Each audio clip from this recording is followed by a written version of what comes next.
Hello, my name's Walt, and I want to share some tips for beginning worship leaders.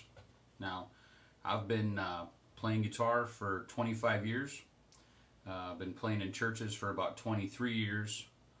Led worship for the first time about 16 years ago.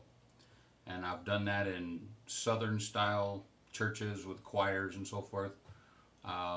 More contemporary rock and roll oriented music. Right now I lead worship at a vineyard church, which is primarily driven by acoustic guitar. And over the years, I've met a lot of young worship leaders, particularly in smaller towns, rural areas, where people are trying to help their church out. They're trying to be the worship leader. And they just need a little bit of pointers, little things that people can share with them. And there's good DVDs and things like that available, but a lot of times there's cost to that. And so I found that as I kept answering the same questions for people over and over, a friend of mine suggested, hey, why don't you just put a little bit of stuff on YouTube, because people find it there for free and maybe help some people out. So that's what we're trying to do. Let's talk equipment first. This is an Ibanez Euphoria acoustic electric, probably in the between the medium to the high end of acoustic electric guitars. The good news is you don't need anything nearly this nice in order to lead the worship at your church. Don't be intimidated by equipment, because you can really get pretty decent sound these days, even with some very low budget equipment. Some of it just comes down to knowing how to use it and how to tweak a little bit of things about it. But this is for beginners, not for you more advanced folks. So let's start real basic. Acoustic electric guitar is an acoustic guitar that has an electronic pickup in it, usually inside, that enables it to be plugged into a sound system so that it can be amplified. Typically there will be a little bit of electronics, like so, somewhere on the instrument for controlling volume, EQ, so forth. You can, if you have an acoustic guitar that doesn't have electronics in it, there are pickups that are made that plug here into the sound hole, and then there's a wire that goes out. While some of those sound pretty good, they have a tendency to be a little bit problematic, and there's some feedback issues that have a tendency to happen. So an acoustic electric guitar with a built-in pickup is usually going to be your best bet. You can pick them up. Honestly, there's off-brands as low as, I led worship for years on a guitar that retailed for like $225. Now, yeah, your studio types, your engineer types, you know, they can hear that it's not the expensive wood. They can hear that it's not the kind of bracing that produces great resonance. They can hear all of that stuff. But the first thing probably to grab a hold of is, when you're leading worship at your church, you're not in a studio. You're not recording a CD, so you don't have to worry about some of that. I led worship on that guitar for years. I never had one person in a congregation come up to me and say, you know, that guitar would sound a lot better if it had a one-piece solid top. You know, the people that come to church for worship are just not worried about some of these hyper-technical details that some of your real advanced players are. So don't let that stuff stop you from being a blessing to your congregation and leading the worship there, okay? So you're going to get yourself a basic acoustic electric. Now, one of the questions that people have asked a few times, well, how good do I need to be at playing my instrument to be able to lead the worship at my church? Do I have to be this master of the instrument before I even start? My answer, and it's just my opinion, it's not in a book anywhere, but over years of observing it, rather than judging your whole talent, are you a good enough guitar player or not, are you a good enough singer or not, you need to take it all a song at a time. Because the fact is, you'll get proficient at one song at a time. So the question needs to be, okay, hey, I want to do this song. Am I proficient enough doing this song to lead it at the church in worship? My opinion is that you need to be able to play the song without looking at your hands. And the reason that I suggest that is because in worship, you really have a focus on the Lord. See, that's the difference between worship at a church and performing somewhere playing music for the people. Even though the people in the church are looking at you, they're not the audience. Okay, and that's real important. Worship has an audience of one. We do what we do in worship, expressing gratitude and love to Jesus. So the entire thing that's happening in a worship service, the audience is one person.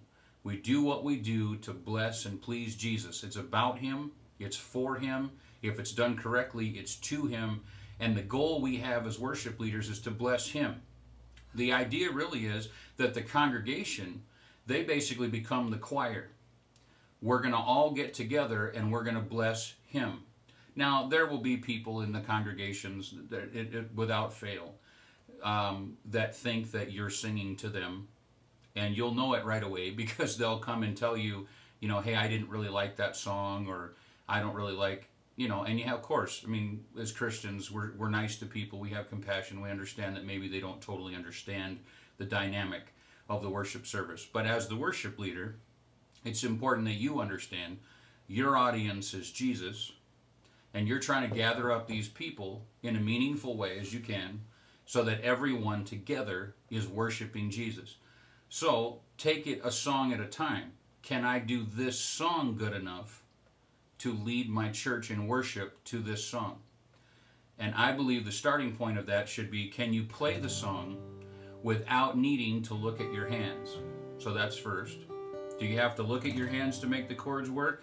Or can you change the chords without ever looking at your hands? Okay? Because you're going to need to be able to have that focus outwardly to the Lord and to the people and what's going on in the room and what's going on with whatever band you've got. So you want to be able to change your chords and play the song without having to really look at your hand and focus on that. The second thing would be that you need to be able to change your chords fast enough on the rhythm of the song. Okay?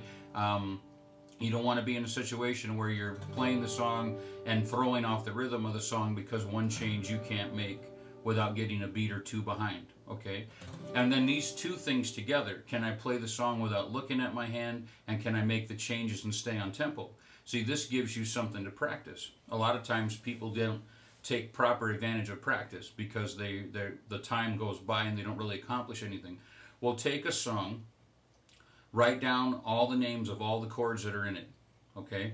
So we're going to start with something really, really basic. Everyone in the body of Christ has been singing Chris Tomlin, How Great Is Our God. Now, because I like to medley it with a lot of other things, and I like the key of G, I lower it down to the key of G when I play it.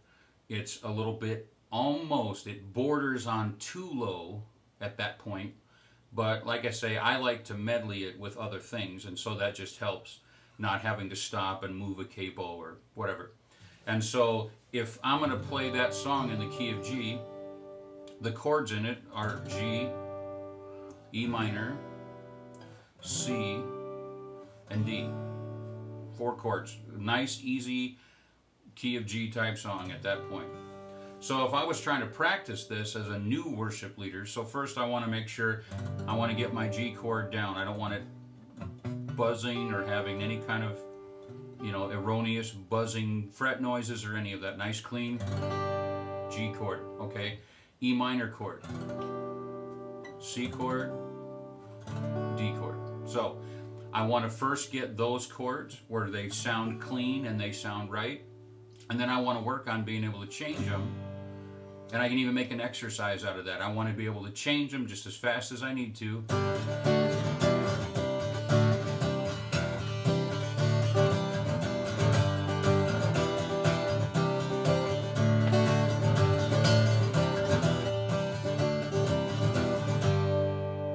I want to just work the transitions so that I can change to those chords as fast or as slow as I need to. And I want to be able to get there without having to really look at my hands to make it work. 2 things there. First of all, you don't want to have your attention divided like that.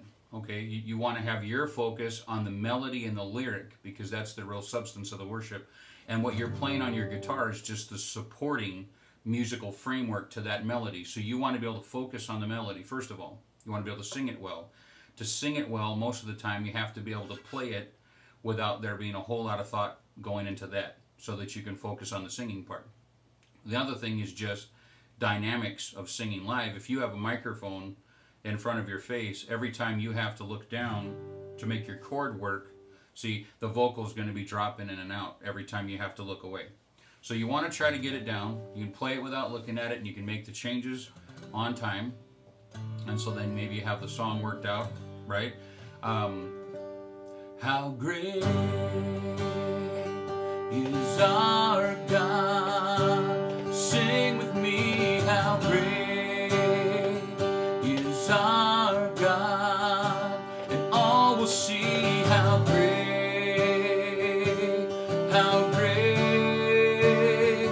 is our God. Okay, so when you have the basic mechanics of it down, let's go a little bit deeper. You want to be able to have some dynamic to the song where you're not just grinding away at the chord, okay? How great is our God. We want to stay away from that. So you want to work on your strum patterns. A lot of times with the strum pattern, a lot of people are just too stiff. They're too rigid.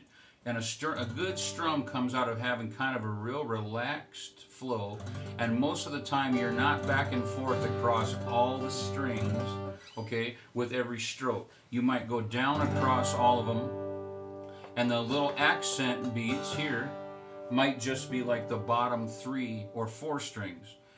And then you're going to get those top 2 strings in every time you make your chord changes, because it adds in your bass root note and accentuates the change each time you go. So if I'm playing my G chord, at the top of the measure, I might hit it again to keep my tempo when I change. And at the 1 again, go to the C, and go to the D.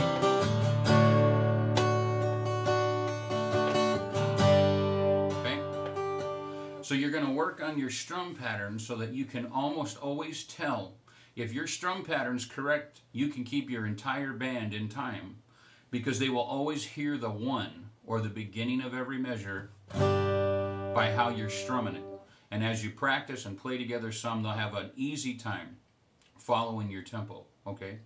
So then as the song's progressing though, some parts are going to be quieter. You're going to build typically on the chorus or on the bridge, but you also want to work techniques of how to back down and have the band back down with you to let the voices of the people come out, which always is a real nice kind of accent moment in the flow of a worship song. So if you were we'll work with the chorus we were just working with. So if you're good, how great is our God, sing with me, how great is our God, and all will see how great is our God. And you might strum coming into the bridge, make it bigger. You're the name above all names, and you are worthy of all praise. And my heart will sing, how great is our God. And you might bring it down real low and let the people sing louder. How great is our God, sing with me, how great is our God, and all will see how great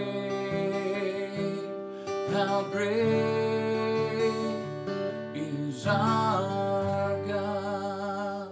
Okay, so we'll talk about the mechanics of some of those dynamics as we're kind of closing out this first one. So when you've got your, say, we'll call it your normal chorus strum volume. One of the things that makes an acoustic guitar very expressive is very much like